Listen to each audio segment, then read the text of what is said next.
내란죄 수계 무도한 윤석열 707 특임단이 이 산탄총까지 가지고 국회에 진입을 했습니다.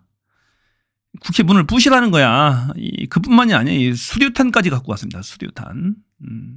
박선원 의원이 확인했죠. 수류탄이 맞다라고 합니다. 자, 국회 정족수 못 채운 것 같다. 문 부시고 의원들 끌어내. 끔찍하지 않아요? 의원도 끌어내서 어떻게 합니까? 국회의원 잡아 넣으라고 했는데 그것 하나 또 못해? 실패하니까 다시 2차 계엄회까지 지시를 합니다. 2차로 계엄까지 모의를 했다. 국회에서 의결을 했는데도 포기하지 않고 2차 계엄할 궁리를 막 찾습니다. 법정 갖다 놓고 막 찾기 시작하는 거야, 이자가. 끌어내서 어떻게 합니까? 국회의원들을 여인영 사령관으로부터 직접 지시를 받았대. 관악산 밑에 있는 비안 벙커 안에 있는 구금할 수 있는 시설을 확인합니다. 시설을 비안 벙커를 확인해요. 거기다 다 가두려고 했던 거야, 국회의원들. 민주당 국회의원들, 야당 국회의원 192명 다 갖다 가두는 거지. 거기다 3,000명을 가둘 수 있답니다. 거기다가. 정말로 이 무도한 자입니다. 거기에 대해서 서영기 의원이 질타를 합니다. 한덕수 총리를, 그리고 국무총리, 이하 국무총리.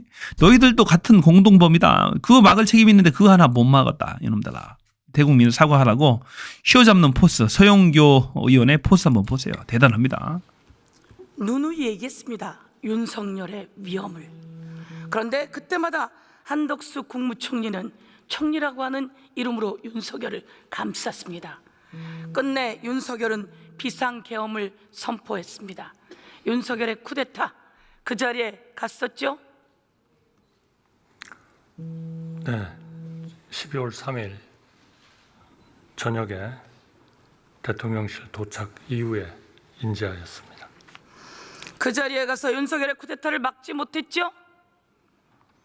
반대하는 의사를 분명히 했고 또 우리 국무위원들을 소집해서 저자도 내란죄 공범이야. 우리 대통령님의 그런 의지를 설득하기 위해서 노력을 했습니다. 그러나 궁극적으로 막지 못했습니다. 그 국무회의도 불법이었다고 합니다. 어떤 형식도 없었고 어떤 의안도 제대로 의안 자체가 없었대요. 서명도 없었고 계엄 선포안에 대해서 국무위원이 모든 행위는 국법상 행위는 문서로 해야 돼요. 근데 서명이 자체가 없었대요. 지가 실토하는 내용이죠. 모든 국민이 서명을 하나도 없답니다. 서명이. 불법 계엄이죠. 또 죄송하게 생각하고 또 많은 죄책감을 느끼고 있습니다. 지금은 며칠이 지났습니까? 한참이 지났는데 이제 와서 그런 이야기를 합니까? 당장 그날 윤석열 대통령의 비상계엄 잘못되었다. 국무총리로서 잘못됐다고 국민 앞에 보고드린다 라고 해야 하는 건 맞지 않습니까? 그런데 이제 와서 그런 이야기를 한다는 것은 참으로 비겁합니다. 다시 한번 국민 앞에 국무위원들을 대신해서 국민의원들과 함께 국민 앞에 100배 사죄하십시오. 허리를 굽혀 사죄하십시오. 네, 국민께 이러한 그 일이 벌어진 것에 대해서 제가 죄책감을 느낀다는 얘기를 했고 또 사죄 인사도 했다고 생각합니다. 국민께 허리를 90도로 굽혀서 사죄하세요. 대충 하려고 하니까 다 그치죠.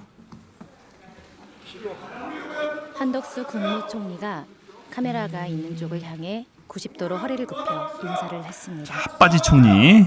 국무위원들도 다 일어나서 내란죄의 공범. 국민께 100배 사죄한다고 제안하십시오. 자, 국무위원들까지 같이 해라라고 요구를 합니다. 국무총리가 대표로 한 것으로 그렇게 양해를 해주시기 바랍니다. 국무위원들에게 국민 앞에 100배 사죄하겠다고 일어나서 사죄하라고 지금 이야기하십시오. 제가 다시 한번 국무위원을 버티죠. 지가 대신하고 말겠다 이거야. 다시 한번 사과합니다. 한덕수 국무총리가 다시 한번 허리를 숙여 인사를 합니다. 대한민국이 위기였습니다. 지금 국무위원들도 모두 자리에서 다시 한번 강요를 합니다. 이제 사죄 드리세요. 지금 일어나십시오. 대한민국 온 국민이 충격을 받았어요. 일어나십시오. 이것 때문에 큰일 날 뻔했습니다. 정말로. 대신 한번 다 일어나고 있습니다. 자, 다 같이 일어나세요.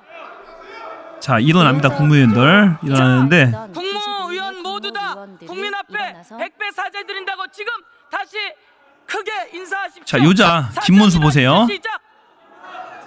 김문수 버팁니다. 계속. 제가 다시 한번 하겠습니다. 자, 다 일어나는데 유인천도 일어나는데 오직 김문수 요자 하나 버팁니다. 자, 뒤에 김문수 하나 숨었죠. 다 일어났는데 유인천은 일어나니까 일어나는데 이 김문수 노동부 장관, 고용노동부 장관 혼자 버팁니다요. 극우주의자 일배. 뒤 보세요, 김문수. 정말로 일만의 어떤 지금 자리에 양심의 자책감도 없나 봐요, 이자는. 자, 앉으세요. 정말 뻔뻔한 자들입니다, 아주 자들. 김문수 보세요.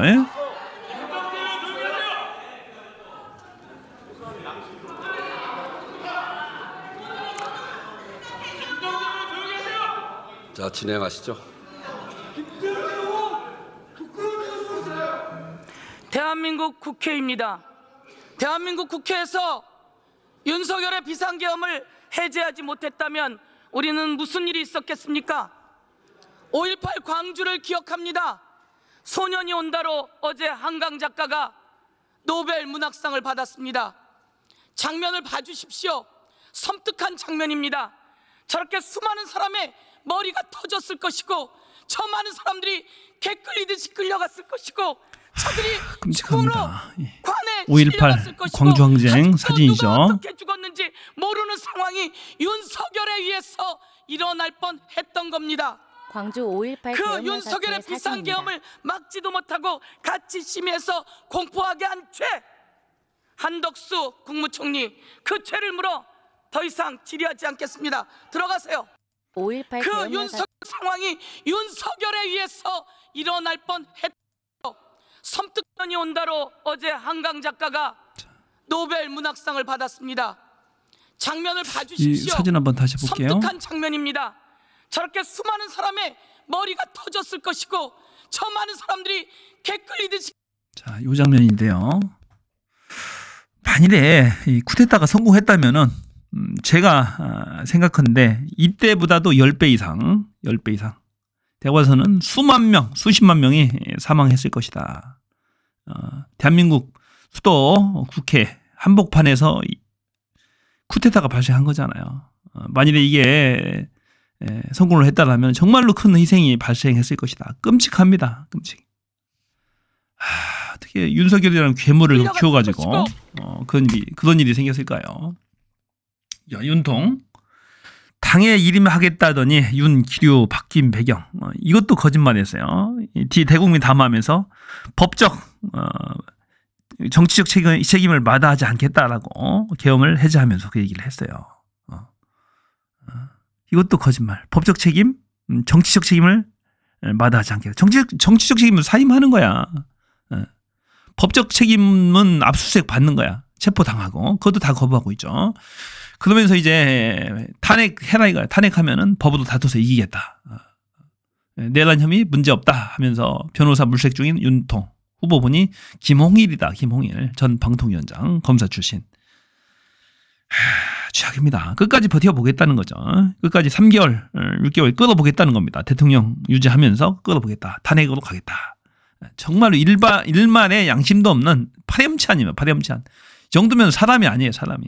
총칼로 총을 들고 수류탄을 들고 국회를 난입해서 국회의원들 끌어내라라는 지시까지 한 자가 정말로 지가 인간이면은 혀 깨물고 저 같으면 자결하겠어요. 내란 혐의 문제 없다. 변호사 물색 중인 윤통 후보분이 김홍일이 하고 있다.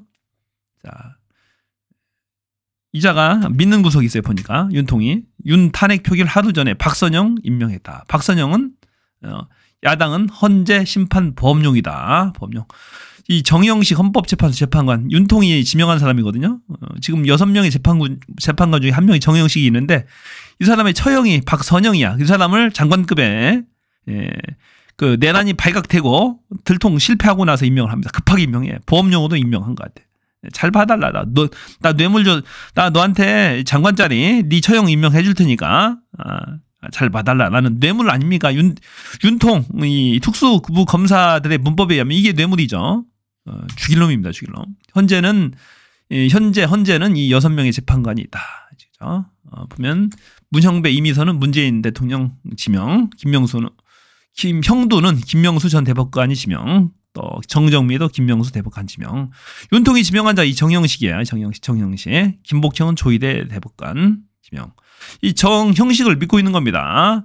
6명이니까 하나만 반대해도 부결되잖아. 그렇게 되나요? 안 그러죠. 3명을 추가로 임명할 겁니다. 대통령 권한 대행 체제에서도 임명을 할 수 있답니다. 법상은 아무 문제가 없어요. 그래서 추가로 해서 할 겁니다. 이 3명이 지금 후보입니다. 조한창, 마은혁, 정계선에서 이 3명의 후보가 추가로 될 겁니다. 이 중에 이 9명 중에 6명만 찬성을 하면 탄핵이 확정이 되는 겁니다. 그런데 이 정형식이 지금 뇌물로 지금 받은 걸로 보이잖아요. 박선영을 장관급을 줬잖아요. 정형식한테, 가족한테, 처형한테 준 거니까. 정형식 냅다 준 거야. 탄핵 지가 계엄 지금 내란에 실패한 이후에 임명을 했다니까. 진실화해위원장. 그러니까 일종의 뇌물 아니에요. 잘 봐달라는 거죠. 그래서 정형식을 믿고 있는 것 같아요. 윤통이 믿는 구석이 있는 거죠. 한 명이라도 믿는 구석이 있는 겁니다. 하지만 워낙 내란이 뻔하기 때문에 어떤 법률가가 그걸 인정하겠어요. 아무리 미친 거 아니면은 쉽지 않죠. 대한민국 다 망하자는 건데. 게다가 3명 이상 나오기 쉽지 않습니다. 4명이 탄핵에 반대를 해야 되는데 반대하겠어요? 9명 중에. 쉽지 않죠. 워낙 증거가 명백해서. 전 국민이 생중계도 봤잖아요. 박선영 보험 등기 아니냐. 탄핵 심사에 영향 미칠 수 있는 사안이다. 탄핵에 대비한 뇌물이다. 처형을 제보한테 뇌물로 보내냐는 사람도 있느냐. 있지. 자, 이번 주 토요일 날 제2차 탄핵 의결을 합니다. 국회에서. 여당 최소 24명이 참석할 것이다. 14일 표결 참석을 할 것이다. 라는 얘기입니다. 24명이 최소 참석할 예정이다. 중앙일보의 특종입니다. 윤핵 탄핵 방어선은 붕괴됐다. 김재섭도 찬성 의사를 밝혔습니다. 지금까지 찬성 의사를 밝힌 사람이 김상욱, 김예지, 김재섭, 안철수, 조경태 5명이 탄핵 찬성 의사를 밝혔습니다. 8석이 필요해요. 야권이 범야권 192석이니까 5명이니까 2명이 더 필요한 겁니다. 3명이 더 필요한 겁니다. 3명. 자, 이것은 이제 24명을 어떻게 조사했냐면은 바로 10일 날 며칠 전에 상설 특검법이 의결이 됐는데 상설 특검법 찬성 기권 상설 특검법안이 의결이 됐는데 여기에 찬성한 의원들이 22명입니다. 여권에. 기권한 사람이 14명이에요. 국힘당 108명 중에 이 36명에 대해서 전수조사를 했습니다. 중앙일보에서. 그래서 확인을 해보니까 확실히 참가하겠다는 사람이 19명, 고심 중인 사람이 5명에서 표결 참석 24명을 하겠다라고 그럽니다. 그러니까 이번에는 의결될 가능성이 상당히 높은 거죠. 문제는 이제 많은 국민들이 국회에 나와서 압박을 해야 됩니다. 지난주에 100만 명이 모였어요. 이번 주에는 150만 명, 200만 명이 모여서 이 탄핵에 마침표를 찍었으면 좋겠습니다. 시급한 게 대통령 직무를 정지하는 게 중요해요, 지금. 그래서 탄핵이 의결되자마자 대통령 직무가 정지되니까 일단은 한숨 돌린 겁니다. 2차 계엄도 막을 수 있고 그런 거죠. 이번에는 반드시 의결이 될 가능성이 많죠. 이 윤통도 하야보다는 탄핵안 가결에 무게를 두고 대응을 모색 중이다. 아까 얘기했죠. 정형식 헌법재판관을 믿고 있는 것 같아요. 자, 김종혁 국힘 최고위원이 홍철호 정무수석에게 물어보니까 탄핵으로 가는 수 말고 방법이 있느냐라고 말했다. 그래도 국힘 지금 참모진 중에 가장 멀쩡한 사람이 홍철호 정무수석이 그나마 정신이 제일 멀쩡합니다. 나머지는 다 정신 나갔어요, 보니까. 홍철호가 멀쩡한데 탄핵으로 가는 수 말고 방법이 있냐라고 말했답니다. 자, 노종면 계엄 다음 날 윤 참석 안가에서 안가 회동에 술과 수육이 들어갔다. 윤통이 계엄 다음 날 술을 마셨답니다. 안가에 술을 마셨는데 술과 수육이 들어갔다라는 제보가 있어요. 미친 거죠. 지가 내란 획책해놓고 계엄해놓고 다음날 술과 수육을 먹으면서 안가에서 이 장관들과 함께 회포를 풀었다는데 미친 거 아니에요? 이재명 대표 윤석열 탄핵 윤통 계엄날 안가로 경찰청장을 불러서 10개 기관을 장악하라고 전달했다. 조지호 경찰청장을 불렀답니다. 밤 10시 20분에 계엄 선포를 했는데 저녁 7시경에 아마 불렀다고 그러죠. 또 6차례나 전화해서 의원 체포를 지시했다. 자, 대단하네요. 미리 경찰청장을 불러서 귀뜸을 줬어요. 10개 기관을 장악하라고. 그중에 MBC도 있답니다. MBC. 그뿐만이 아니죠. 계엄 시 대량 살상 발생을 예상해서 병원 시설을 확보하라고 그런 문건이 발견이 됐어요. 자, 대량 살상을 하려고 했던 겁니다. 총기 발포가 명령이 있었을 것 같아요. 그러면은 총기 발포가 일어나면 수만 명, 수십만 명의 사망자가 생기죠. 사상자가 생기면 그 사람들을 군 병원에 입원을 시키려고 했던 겁니다. 처리하려고 했던 거죠. 대량 살상에 대비해서 병원 시설을 확보하라는 그런 문건도 발견됐다. 끔찍합니다. 괴물이에요, 괴물. 이 정도면. 괴물. 자, 국무회의 5분 만에 끝났고 한덕수는 서명을 안 했다. 문서 본 적도 없다. 불법 국무회의였다라는 얘기입니다. 국회 본회의에서 현안 질의. 김용현, 윤희, 윤석열이 직접 포구령을 법률 검토했고 법률 검토했다고 진술했어요. 검찰은 공무관계를 추궁해. 공무가 뭐가 필요 없어요. 지금 특전사령관이 다 불었잖아요. 윤이 직접 포구령 법률까지 검토했다. 이것도 새로운 사실이죠. 윤 평소 화나면 이건 계엄감이다라는 말을 자주 하곤 했답니다. 화나면 평소 이건 계엄감이야 이런 얘기를 했대요. 갈수록 분명해지는 내란 수계 윤통. 자, 정말로 끔찍합니다. 이번 주 토요일을 반드시 탄핵되기를 바랍니다. 온 가족이 손잡고 가세요. 괜찮습니다. 안전합니다. 걱정 마시고 150만 명, 200만 명 모여서 탄핵을 노래합시다. 반드시 이번에는 끌어내려야 합니다. 윤통. 최악의 괴물 내란 수계범 윤통 반드시 구속하고 김건희 특검법도 관철해서 반드시 윤통과 이 김건희의 숨통을 끊어놔야 됩니다. 이번에.